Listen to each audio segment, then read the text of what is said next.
Welcome to Dixie State University CEC TV studios. Devin, Dixon, excited to host our season preview for the women's volleyball team for the upcoming fall full season. Back to the fall where it's supposed to be. Joining me on set, first-year head coach. Coach, how are you? Nice to have you.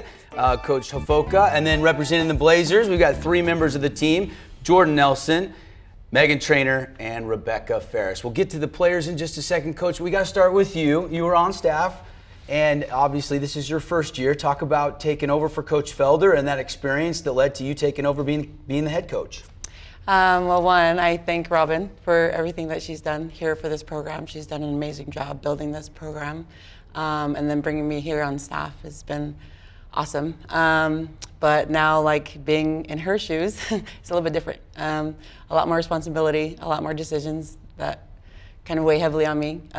But it's been fun. It's been fun. It's a good learning and growing experience for me, but something that I love to do. So I'm grateful for the opportunity. Let's get to know you just a little bit. Talk about your path here prior to coming to Dixie State. You played at Oregon State.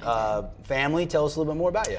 Yeah, so I played in Oregon State from 06 to 010 under Terry Liskovich, who's well known in the volleyball world. And then after I finished, I went home. Started working at home as a preschool teacher, helped out with BYU Hawaii under Wilfred Novelta, who's also well known in volleyball. I stayed there for a few years before I got married. Then we moved to Pullman, Washington, where my husband was finishing his PhD. While there, I got to help out with like Washington State's camps. So I tried to stay involved with volleyball no matter where I was, even with having a family, starting a family, just so I'm up to date with what was going on. And then my husband got his job here in St. George. He's a professor here. He teaches criminal justice, criminology. Awesome. And Robin found out that I lived here. So she's like, hey, come help me. So I was like, okay, I just have a little toddler, but I'll make as much as I can. But once I came in the gym and saw these girls, I was hooked. So I just couldn't go away. So kind of where we're at. Give our fans just a little recap of the spring season. 9 wins, 8 losses, and how can you build on that, getting that taste of the WAC and the jump to D1? Yeah, so that was a good experience for the girls. I think right now, and I keep talking to them, the only difference right now, like moving from D2 to D1 is really just where their mental state is at. Because physically, I think we are right there with them. I think we can hang, but now, coming into this year, we actually have a preseason. So we're gonna be playing higher level teams as far as like a little bit better than the WAC. So it'll be a good taste of like, okay, here's D1, you know what I mean? So, and I've seen that level playing. So I'm excited to see how our girls kind of build on the momentum that they already had last year with Robin. And now that we have someone full-time, I think that'll make a huge difference as far as like what she brings to the court and to the team.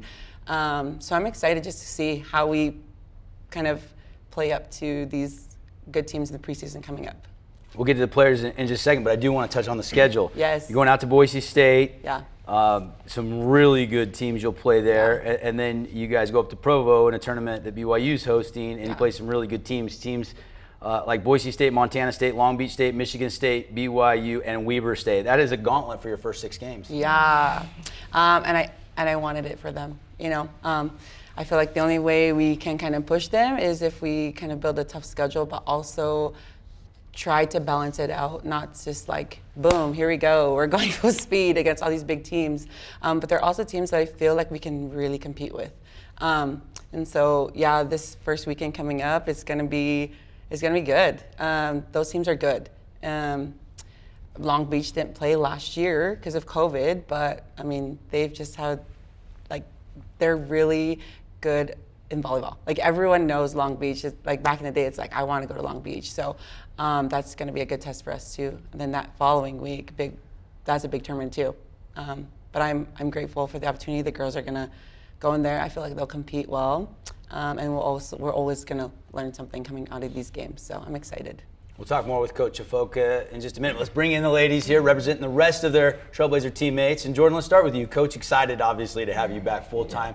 For fans that don't know, talk about you finishing your degree and having to miss some of the road trips last year. Yeah, so due to COVID, I had to miss out on going and traveling through because I couldn't miss my clinicals because I was in medical lab science, and I could not miss because I was in the hospital working and shadowing other people. So that was very hard on me, but I'm very excited to be back now full time. Don't have to worry, I have to worry about school a little bit, but not as much. It's a relief. So I'm ready to have the opportunity to come back again and be ready to play full time. Third in career assists. Can you get to number 1? Oh yeah. This season?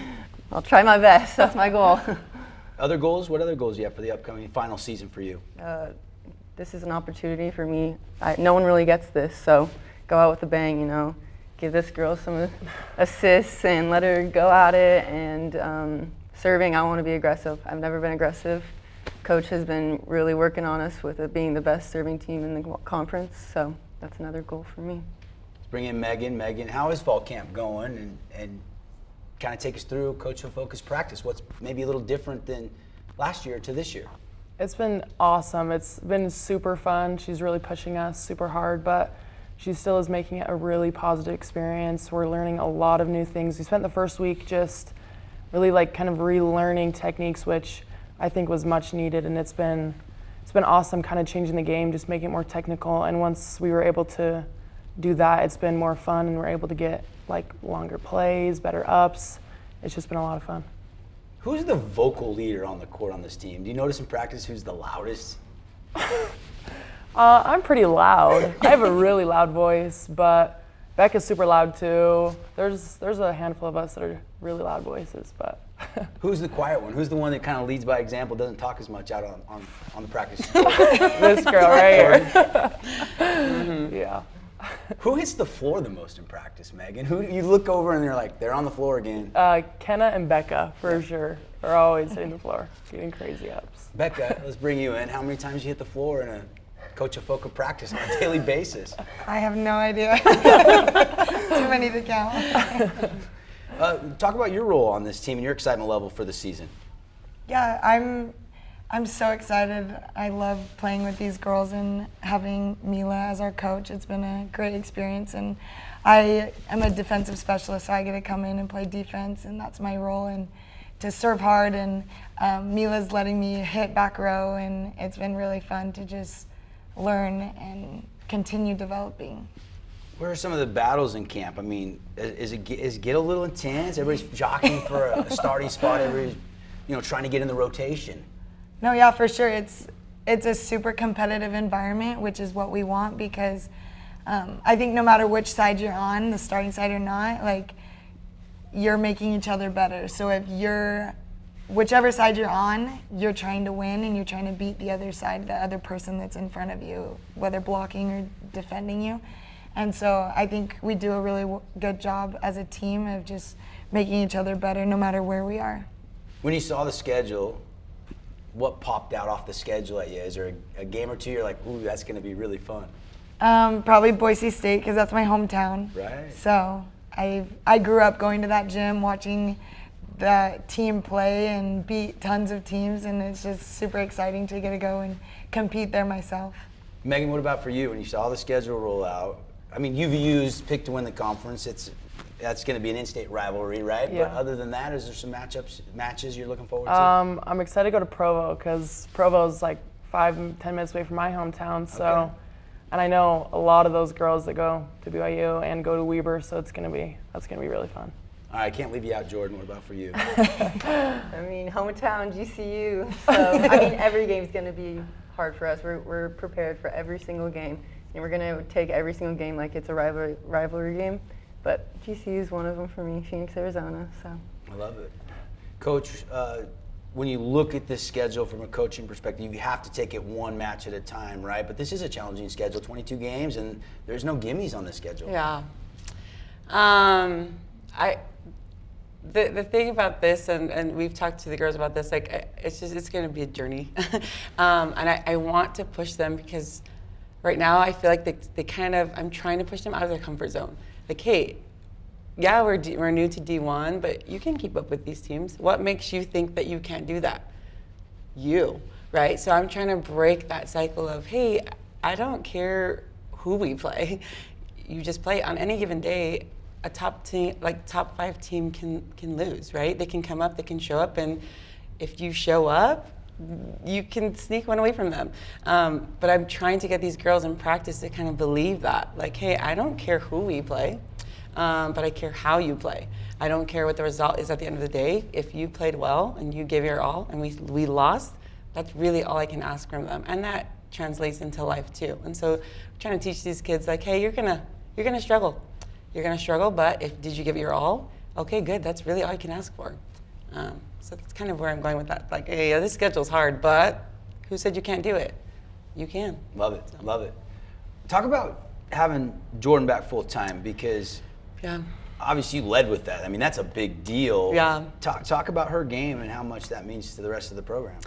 Well, I'm a little bit biased because I was a setter, and so as far as like setting, that's just a huge role. It's like a quarterback. You run the show. You are trying to keep people under control when chaos is going on, and that's what Jordyn does. It's hard to coach that. She does it naturally, and so to have her full time here and not worrying about I have to leave for clinicals. And I mean, last year she was running from her clinicals, and we had to be like, hey, you don't need to warm up. Like, you need to eat. You know what I mean? And so she's like going through so many things in her head, but this year she can kind of just have fun. She can play, then you'll see really what she can do. She has the capability to do things that not a lot of setters can do, or it's really hard to teach. And so that's why I'm grateful to have her here full time, because she's just gonna do things for me on the court that I don't have time to do because we only have 2 timeouts. And that's what Jordyn will do for us on the court. Megan, what's it like to have her back full time from a player, a teammate's perspective? It's awesome. She brings a calmness to the court, and it was difficult because at home we'd like connect super well. The whole team would connect, but then at away games we didn't have her, so we had to kind of add new people in. So it was hard for the whole team to connect. So it's going to be, like Mila said, it's going to be fun. Like, it's just going to be kind of easier every game. Just things are going to come natural. It's just going to be a lot of fun. Jordyn, when you're sitting back I'm sure you were watching every game. Yeah. How hard was that? It was really hard, but it was fun. It was fun to see them compete at a different level. It was very hard for them, I bet, for having different lineups every single game. And it was very hard for me to just sit there, not be able to even travel and just watch, not be able to say anything to them and give them any advice, give them anything. It was very hard, but they worked their butts off, so I am very proud of them. Was there moments when you were yelling at your TV or your computer screen? Maybe a little bit. There was a couple times, but no, not really. There was mostly just happiness and just giving their all. So it was very fun to watch. So. Coach, talk about the accolades Megan's getting. I mean, first team, new school in the WAC. It's a big deal. It's a big deal. Talk about her game and how she fits into this year. And I mean, obviously, she's a focal point of teams. They got to try to slow Megan Treanor down. Yeah, so, and me and Megan have talked about this all the time. Megan is someone that is a competitor. So you throw her in the gym and it just comes naturally. It's like, hey, I'm like beast mode, you know what I mean? But the thing is, this year, I think she can do a little bit better because she has a supporting cast. So we have some kids that came in that can take some roles, that can kind of take some pressure off of Megan so that she can just let loose. Last year, it was really kind of, okay, we will scout Megan Treanor. Once we shut her down, it was just done. But this year, I feel like we have a lot more people that can kind of take that focal point off of her for a little bit so that she can just excel at what she's already doing. So that's why I feel like this year will be a lot better for her. And she's in a better space too, because she's only playing a role that I feel like is best fit for her to succeed. So, we've got these 3 ladies here, but let's talk about some of the other team members that are not here. Let's preview some of the other players who are going to have an impact this year for you. Yeah, so we have, Kate Hardy. She was our starting freshman last year. She's coming in, you can tell she did work over the summer. She'll be a good asset for us. We have an incoming transfer outside from Snow. So Bridget, she brings a lot of variety to the game. I mean, she has every shot in the world. And I feel like her, Whitney, Nikki Polly, and Chase are doing a really good job just kind of like really battling those two positions out. Making your job hard. Making my job hard, which I like, because if it was easy, then I'm not doing my job. But I like that they're competing out there. And then we have an incoming transfer as far as DS. She brings a lot of good ball control. So it steadies out Bekah and Kenna. But yeah, we also have, we have a fresh incoming freshman. Taylor's here another year as far as setting. And I like that they're pushing Jordyn, because I feel like previous years, Jordyn is just like, okay, there she is. But this year, I feel like she's getting better and better because there's two kids behind her pushing her and learning from her. So yeah, we're doing pretty good as far as depth-wise, hopefully. Bekah, let's bring back in Bekah for a second. August 27th, first game of the season. Do you feel like you're pacing just right to be really dialed in and ready for that game, or do you feel like maybe you compare it to last year at this point in time, a couple weeks before the season? Yeah, I think I like the pace of this year. Just Mila has really taken it back to the basics, the simplicity of the game. But in reality, that's going to make us more powerful to win and to compete against these big teams. You have, like she said, like ball control comes first, and we'll have Joe to lead us setting, and then all of our hitters just being able to have a balanced offense and put the ball away, and everyone can trust each other. We're working a lot on that, and I think there's just a lot more to the game than just the 3 touches, and that's what Mila's teaching us. And so the pace is definitely different. It's not slower, but it's just a different way of getting there. But personally, I think it's the best way because, like I said, it'll bring us more power in the end. Joda. How long have you had that nickname? Joda? Joda? Yeah. Never had that nickname Isn't that what you just before. called her? Joe. Oh. Joe. I thought it was a Yoda reference. She said Joe too. Like it was intertwined there. I like that though. Yeah. Playing off the Yoda. That's her inner. They always just call you Joda. Yeah. Hey Joe, bring to Joda. Megan, back to you. Picked 5th in the conference. How do you, a little bit of motivation for you? I know you're a newcomer, and there's 2 teams picked behind you. Mm-hmm. But talk about your thoughts on that for the season. It's definitely pushing us to, want to work harder because we, like Mila's saying, we know we can beat these teams. We just need to show up. So it's definitely like, okay, let's show them what we got, and hopefully we can rank higher than that. Coach, this seems like a really fun bunch of kids to have your first year as a head coach. It seems like there's good chemistry. Yeah, a lot has to do with that COVID year. So if anything good came out of COVID, for me, it's this. Like having these kids stay another year because they already have experience, and that's something that I need on the court. So I'm not coming in with like a whole bunch of new kids that I kind of have to rally together and find a leader. We kind of already naturally have that. So that's like moving forward, it's like, okay, well, I'm grateful that I have these kids because if it was my first year and I didn't have them, I could still do it. They're just making it the transition a little bit easier. Jordyn, you're still going to be playing in the Burns this year, right? Not the old gym anymore. Yes, do you like that as a player? It's a bigger space, obviously. I mean, it gets us ready for other gyms too because there are big gyms and others wherever else we're playing. So yeah, I think it really helps. And the ceilings are very nice because it's very high, and in the sack it's very low. So balls, but yeah, it's a great way to play. I love it. Volleyball team, final preparations for the season well underway, and August 27th, that is the first game. Make sure you get your season tickets. Make sure you get down to the Burns to see the volleyball team when they're at home. You can check out the full schedule, DixieStateAthletics.com. Coach, best of luck this year. Thank you. Appreciate you coming by. Jordyn, Meg, and Bekah, good luck. We'll see you out on the court.